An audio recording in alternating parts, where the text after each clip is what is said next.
কতক্ষণ হলো ভাই? 20 মিনিট। 20 মিনিট? 20 মিনিট ধরে একটা পেশেন্ট ঢুকে বসে আছে। আরে আপনি সব লোক এই চেঁচাবেন না। ডাক্তারের অ্যাসিস্ট্যান্ট কে? আপনি? আর কত নম্বর ঢুকেছে? 2 নম্বর। 30 মিনিট আগে শুনছি 2 নম্বরে, এখনো 2 নম্বর ঢুকে বসে আছে। কি ধরনের 2 নম্বর? আরে আপনি চুপচাপ বসেন তো। আল্লাহ জানে কি এক্সপেরিয়েন্স ডাক্তার, মানে রুগী ডাক্তাররা দেখে না ডাক্তার রুগীরা দেখে, আল্লাহ জানে। এই তো 2 নম্বর রুগী। আপনি 3 নম্বর না? দৌড় দেন। আপনি 2 নম্বর ছিলেন তাই তো? কি একগাদা রোগ নিয়ে একটা 14 পুষ্টি নিয়ে চলে আসছিলেন নাকি?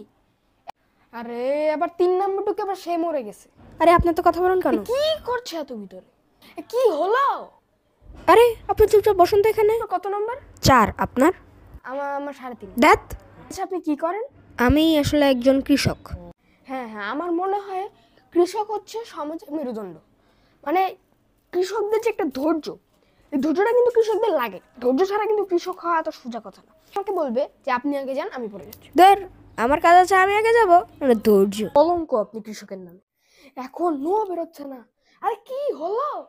এই আপনি চুপ করুন তো। কি চুপ করুন তো?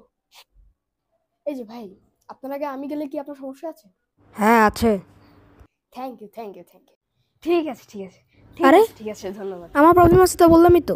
তা আপনার প্রবলেমে আমি কি করব? বড় সমস্যা তো আমার, বললাম তো আমার প্রবলেম আচ্ছা আছে। মুশকিল, আমি কি করব? কেউ বললেন নাকি? চেঁচামেচি করছেন কেন? আমরা তো মোটামুটি 4 জন আছি, আমরা সবাই মিলে আসেন উনো খেলা। এটা অন্য খেলার জায়গা না। দেখ এত সময় বসে থাকলে মানুষ তো বোরিং হবেই। আপনি ডাক্তার অ্যাসিস্ট্যান্ট হয়ে আপনাকে কি করতেন? আমার বুকে ব্যথা, আপনি আমার চিকিৎসা করবেন।